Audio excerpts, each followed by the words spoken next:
Hey everyone, welcome to Gosport Railworks. My name is James and today we're doing another locomotive review. This time we're looking at the Graham Paris Class 66 diesel locomotive, but before we get into any detail, let me get all the boring stuff out of the way. However, I can't tell you the product code for this particular Class 66 because this one did come from a train pack, so there's no real point. But the product code for a very similar looking Class 66, which is 371389, which is the GB Rail Freight in BR Blue Lance logo livery. So it's basically similar to this, but different liveried engine. But yeah, inside the box you normally get the product sheet, which tells you all about running in, which is an hour each way. However, 30 minutes will also work. Round curves, which is it's recommended to run around 12-inch curves. However, it will run around 9-inch curves. Body removal, which I'll show in a moment. Lubrication, which is basically anything which moves, do put a drop of lubrication in.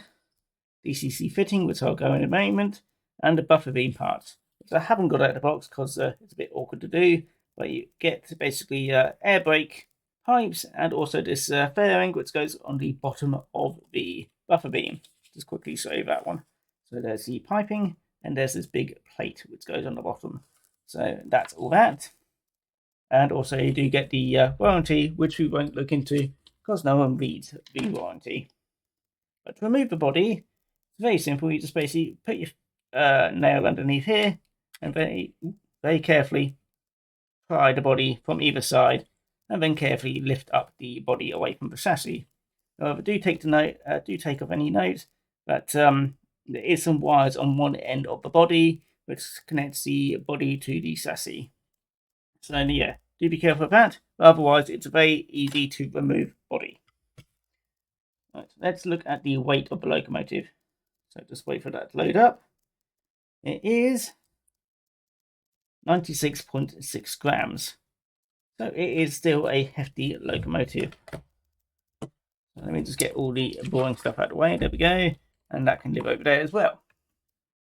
So here we are with the Class 66. I will be honest, I don't actually like Class 66s. Don't enjoy diesels all that much anyway, but Class 66 I don't like because I just don't think they're pretty. But I will be honest with my review. It still looks like a very stunning model. So let's look at all the details. First of all, the livery is very nicely applied. It's very clean lines, especially this long line which goes across the entire length of the locomotive. So very nicely done.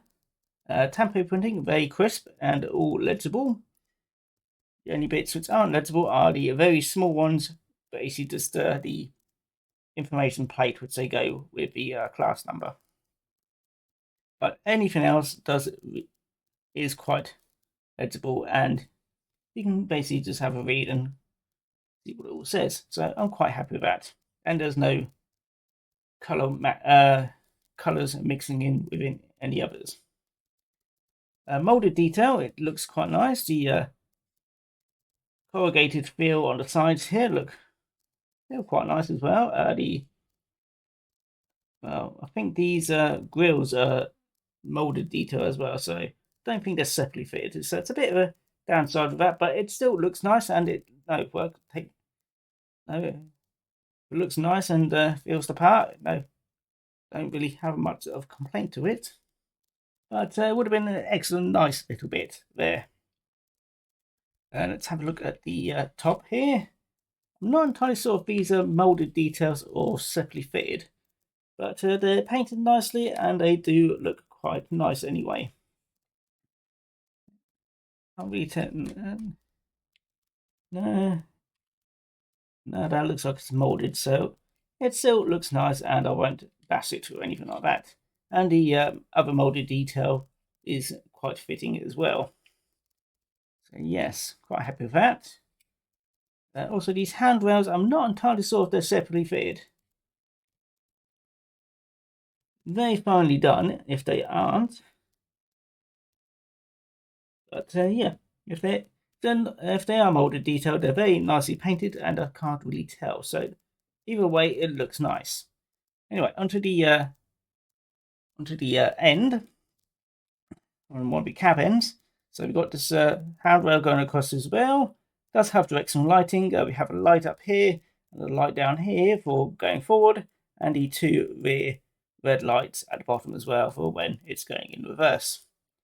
Buffer beam detail, well, since most of them are in the extras pack, it's a bit basic at the moment, but it still works. And it is an interior, just about. Very basic interior, but there is a seat in there, and it does look like there's a slight resemblance of some controls, so that's quite nice. And duplicated all on the other end as well. These couplings, I know they can be removed so you can fit the plate at the bottom. However, I don't think they're NEM pockets, because if you give them a tug, they don't move.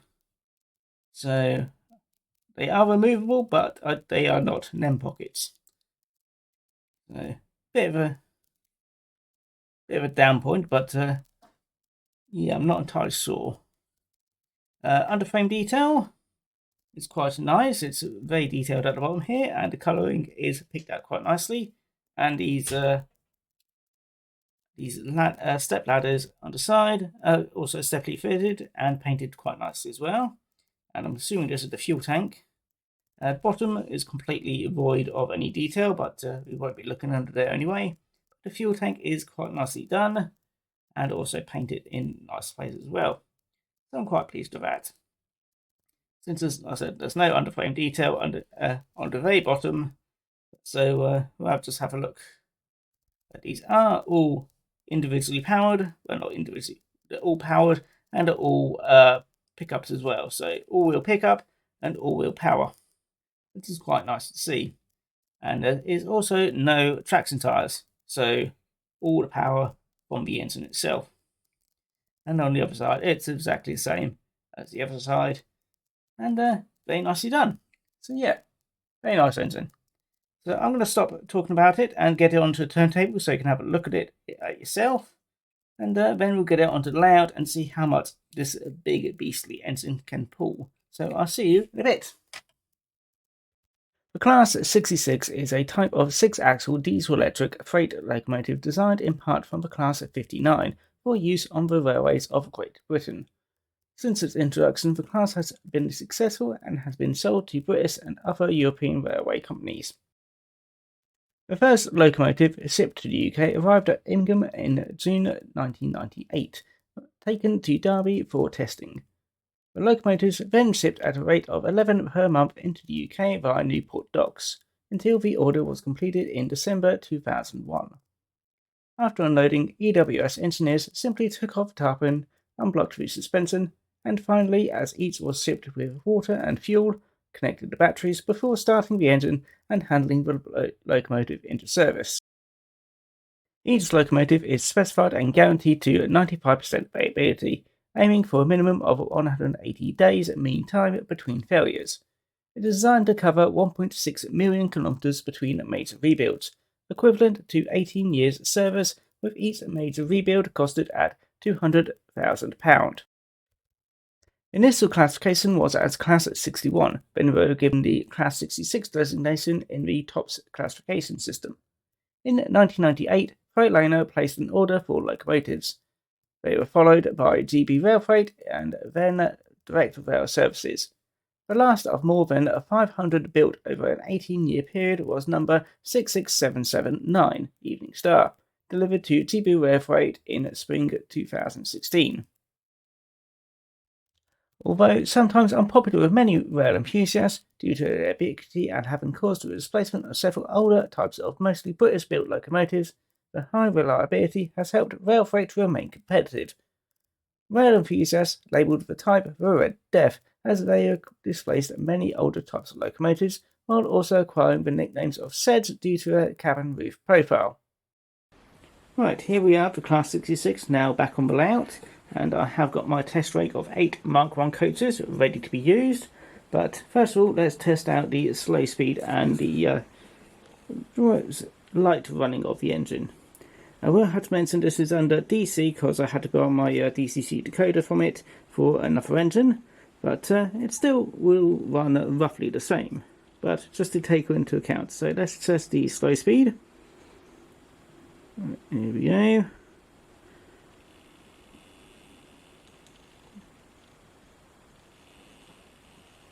Trying to see how slow I can get it. Seems to be roughly that. Not too bad. And in the other direction.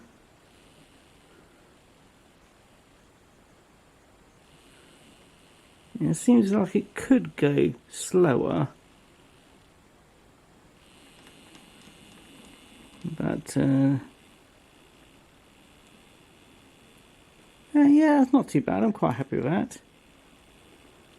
It's not super slow, but I think under DCC it should run a bit slower. Anyway, let's give it a run round the layout at a decent speed. Due to its wheelbase, it will have 0 issues with any dead frogs, but I don't have any of them anymore, so nothing to worry about.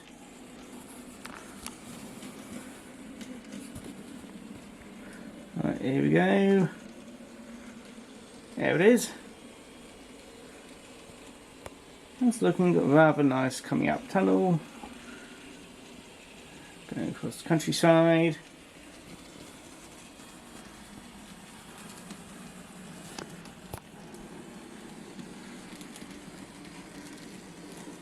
And only just about missing some of them coaches because it is a very large loco. Let's give it another run round. A bit faster.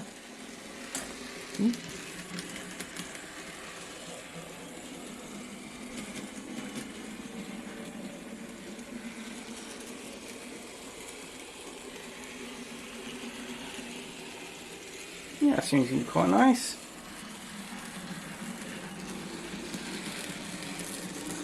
Yeah, very close to one of them coaches.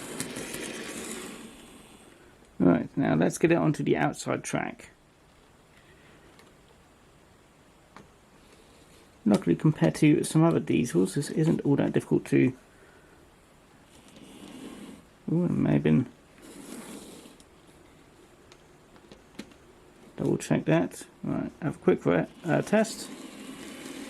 That seems fine.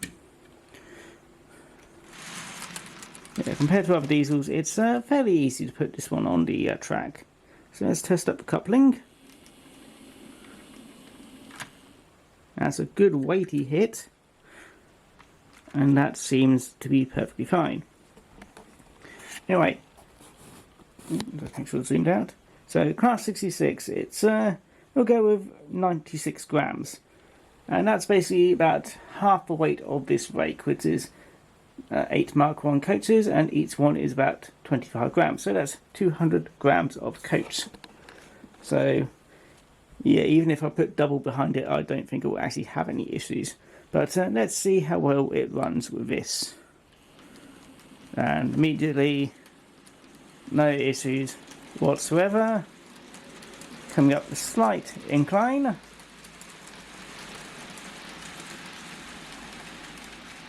And even without traction tyres, it's not really slowing down whatsoever. Maybe a slight bit, but it might be just my dirty track.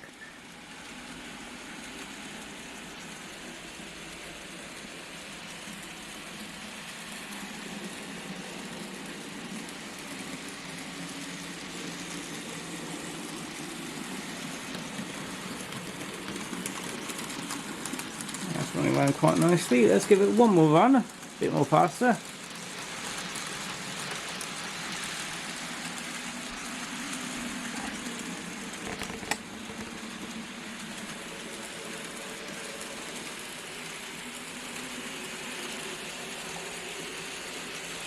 Getting caught and everything. There we go. Yeah, that's quite nice. Just slow that down. Right. Now then, the main question. How much does one of these big diesel engines cost? The rough price I found, on average, well for the new ones, is about between 130 and 150, which is a fair amount of price. But what do you get for that amount of money? Well, first of all, you get a very nicely running engine because it can pull whatever you put behind it without tracks and tyres, all-wheel pickup, and also all powered wheels. You don't get NEM couplings from what I can tell. You do get directional lighting, and yeah, that's pretty much it really. I don't know if it's sound ready. I don't remember seeing anything about that on the packaging or on the in the information packlet anyway. So yeah, I don't think you get that. So it's up to you if you think 150 is worth it. I have seen these go down to about, I said, between 110 and 130, so it's a bit more worth it then. But 150, I would say you might need to wait till it comes on offer. But it really depends on if you really like Class 66s, and unfortunately I don't. But it is still a very splendid and nice engine. But the only reason I got this one was because it was a special edition one. But even then, it's only just for me. But I can't really fault it. No, the actual engine itself. This is a Class 66, and it looks and feels like a Class 66. So if you got a modern layout, these will be pretty much your standard freight locomotive. And yeah, it will be able to pull a decent rake as well. Anyway, that's pretty much it really. Do let me know what you think. Do you like the Class 66? Well, or are you going to be like me and not like the Class 66, but do you like the model at least? Anyway, do let me know what you think in the comments. Feel free to feel free to like, comment, and subscribe. Otherwise, well, if you don't like the video, well, I hope you enjoyed it anyway. And yeah, I'll see you all next time. So thank you very much for watching, and yeah, I'll see you all then. So take care now. I'm just going to send it off on its way. There we go. See you all again next time. Bye bye.